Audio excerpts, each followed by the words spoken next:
আমার সব বন্ধুদের বিকেলের অনেক শুভেচ্ছা। তোমরা সবাই কেমন আছো জানিও। এই দেখো, এটা হচ্ছে রানাঘাট স্টেশন, দেখতে পাচ্ছি পিছনটা। আর দিকটা হচ্ছে বনগা, মালগাড়ি দাঁড়িয়েছে। এই যে এই লাইনটা বনগা চলে যাচ্ছে। আমার দাদাভাই ডায়ালিসিস হয়ে গেছে, 2টোর সময় ডায়ালিসিস করিয়ে 2টোতে বাড়ি যাবো। স্বাস্থ্যসাথীকালের অ্যাপ্রুভাল আছে, ছুটি করাতে পারলাম না। দিদিভাইরা বললো বাড়ি চলে যেতে, স্বাস্থ্যসাথীর ঘর থেকে বাড়ি চলে যাচ্ছি। কালকে আবার বিকালে এসে কার্ডটা নিয়ে যেতে হবে। বিকেল বলতে 2-2:30টার সময় এসে পরশুদিন আবার কার্ডটা না নিয়ে গেলে ডায়ালিসিস আছে। লুকি খাচ্ছে তোমার দাদাভাই, একটু না গিয়ে দেখলে খেতে চাইবে, বাইরে এসে খাচ্ছে। বুঝতে পারছো কী পরিস্থিতি? দেখলেই বলবো আমাকে একটু দাও, কিন্তু দেওয়া যাবে না। দেখো আমি একটা পুরোটা দেখাচ্ছি। বুধবারে ডায়ালিসিস করিয়ে গেছি, কার্ড আসেনি। বৃহস্পতিবার দিন নিয়ে গেছি, শুক্রবার দিনটা কালকে বাদ গিয়েছে। আজকে শনিবার ডায়ালিসিস করাচ্ছি, কালকে রবিবার। অ্যাপ্রুভাল যেহেতু আসেনি, কালকে এসে অ্যাপ্রুভালটা ছাড়িয়ে নিয়ে যাবো কার্ডটা। সোমবার দিন আবার ডায়ালিসিস আছে, আবার সোমবার দিন আসবো। মঙ্গলবার বাদ দিয়ে আবার বুধবার।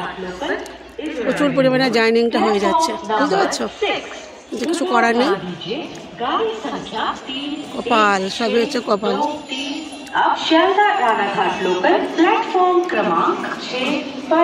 এটা হচ্ছে রানাঘাট। রানাঘাট স্টেশনে নেমে 1 নম্বর প্ল্যাটফর্মে গিয়ে তারপর টোটো ধরে মনোরমা হসপিটাল, ওখানে যেতে হবে।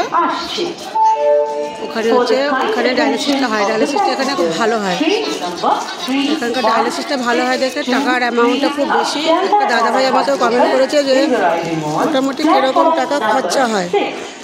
পার মান্থ 30 থেকে 35,000 টাকা খরচা হয়। ট্রেনে করে আসি তাতেই, যদি গাড়ি ভাড়া করে আসি তার জন্য আলাদা খরচা। মেডিসিন দিয়ে যে রক্ত হয় না তার জন্য রক্তর জন্য আলাদা করে ইঞ্জেকশন কিনতে হয়। মেডিসিন আছে, প্রত্যেক মাসে ডাক্তার দেখানো, ব্লাড টেস্ট, তারপরে যাতায়াতের ভাড়া, সব কিছু। শুধু স্বাস্থ্যসাথী থেকে 1200 টাকা করে আমরা যেটা পাই বেড ভাড়া, আর সবই আমাদের কিনে দিতে হয়, সব A to Z।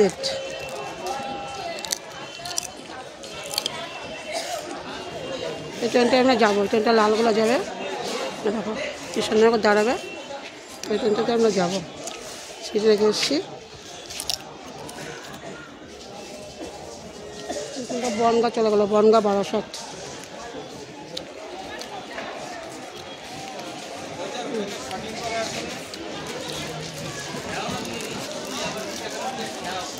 কষ্টটা না কেউ বোঝে না, কেউ মূল্য দেয় না। সবাই ভাবে যে ব্যাগ নিয়ে কোথায় যাচ্ছি, কোথায় যে যাচ্ছি এই আশা যেন কারোর জন্য আসতে না হয়। সংসারটা নষ্ট, জীবন নষ্ট, টাকা পয়সার তো কোনো কথাই নেই। ভাইরা দেয় দেখে এখনও চলছি, ভাইরা যদি না দেয় তাহলে সুইসাইড করে মরতে হবে। কিছু করার নেই। ভাই দুটো খুব ভালো, সেটা বারবার করে ফোন করছে বাড়িতে আসার জন্য। যতই হোক রান্না করে আমি যতই আসি কেন, তবু তো ছোটো ছেলে, মার কাছে সবসময় ছেলেরা ছোটোই হয়। ছেলের এই 18 বছর বয়স, দেখে মনে হবে অনেক বড় হয়ে গেছে। ছেলে বারবার করে ফোন করছে, মা কখন আসবে। স্টেশনটা তোমাদেরকে দেখিয়ে দিয়েছি, ঠিক আছে? আবার আমাকে কালকে আসতে পারে। এখন বাড়িতে গিয়ে রান্না করব, তারপরে রান্না করে খাওয়া দাওয়া। মোটেই বিশ্রাম পাচ্ছি না, বুঝতে পারছো? তোমরা সবাই ভালো থেকো, সুস্থ থেকো, একটু পাশে থেকো, লাইক কমেন্ট শেয়ার করে দিও। টাটা।